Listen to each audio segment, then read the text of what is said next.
चवीला अगदी बासुंदीसारखा लागणारा, रवाळ दाणेदार आणि 10 मिनिटात बनून तयार होणारा हा पदार्थ ओळखला का? म्हैशीच्या कोवळ्या दुधापासून बनवलेला, अतिशय पौष्टिक तितकाच टेस्टी असणारा हा माझा फेवरेट पातळ खरवस. तर मंडळी, असे पदार्थ ना गावी आल्यावरच खायला मिळतात.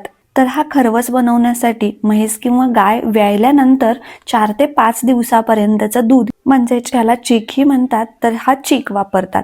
तर मी हा म्हैस व्यायल्यानंतर 3ऱ्या दिवशीचा 1 लिटर चीक घेतला आहे. आता हा चीक पहिल्यांदा गाळणीने चांगला गाळून घ्यायचा आणि त्यानंतर हा चीक थोड्या वेळासाठी बाजूला ठेवून द्यायचा. आता हा पातळ खरवस बनवत असताना काही वेळेला खरवसाचं पाणी वेगळं आणि खरवस वेगळा अशा पद्धतीचा खरवस बनतो.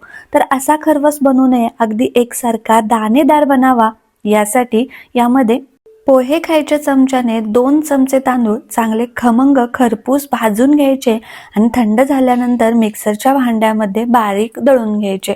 अशा पद्धतीने भाजलेल्या तांदळाच्या पिठीमुळे खरवसाला एकसंधपणा येतो आणि खरवस मस्त असा दाणेदार बनतो. आता या भाजलेल्या तांदळाच्या पिठाच्या खरवसामध्ये गुठळ्या बनू नयेत यासाठी यामध्ये अर्धी वाटी चीक किंवा दूध ऍड करायचा आणि याची स्लरी बनवून घ्यायची.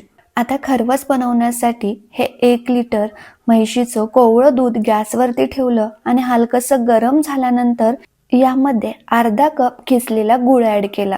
गुळाऐवजी साखर वापरली तरीही चालेल. आता हा गूळ मंद गॅसवरती दुधामध्ये चांगला विरघळून घ्यायचा आणि त्यानंतर यामध्ये आपण बनवून घेतलेली तांदळाच्या पिठाची स्लरी घालायची आणि त्यानंतर गॅसची फ्लेम स्लो टू मीडियम करायची आणि त्यानंतर चमच्याने किंवा पळीने हे दूध एकसारखं हलवून घ्यायचं. जर एकसारखं हलवलं नाही तरीही दूध वेगळं आणि खरवस वेगळा अशा पद्धतीचा हा खरवस बनतो. आता हे दूध पळीने एकसारखं हलवून घेतल्यानंतर 5 मिनिटातच याचा खरवस बनायला सुरुवात होते. 5 मिनिटानंतर पहा, पळीला हलकासा खरवस चिकटायला चालू होतो, तेव्हा समजायचं आपला खरवस बनून तयार होत आहे. तसेच खरवस बनत आल्यानंतर या दुधाला मस्त असं रवाळ आणि दाणेदार स्ट्रक्चर येतं. तर पहा, या चिकामध्ये भाजलेल्या तांदळाचं पीठ घातल्यानंतर एकसारखं 5 मिनिटं हलवून घेतलं आणि 5 मिनिटानंतर या चिकाला मस्त असं दाणेदार आणि रवाळ स्ट्रक्चर आलं आहे. म्हणजेच आपला खरवस बनून तयार झाला आहे. आता सर्वात शेवटी यामध्ये 1 चमचा सुंठ आणि वेलची पावडर ऍड केली आणि हा आपला पहा मस्त असा बासुंदीसारखा खरवस बनून तयार झाला आहे. मला पर्सनली बासुंदीपेक्षाही हा खरवस जास्त आवडतो.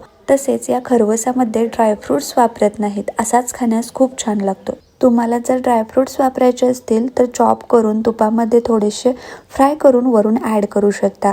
चला तर ही खरवसाची रेसिपी तुम्हाला कशी वाटली एक कमेंट्स करून सांगा आणि रेसिपी आवडली असेल तर प्लीज एक लाईक करत जा आणि चॅनलवर नवीन असाल तर सबस्क्राईब आणि फॉलो करायलाही विसरू नका.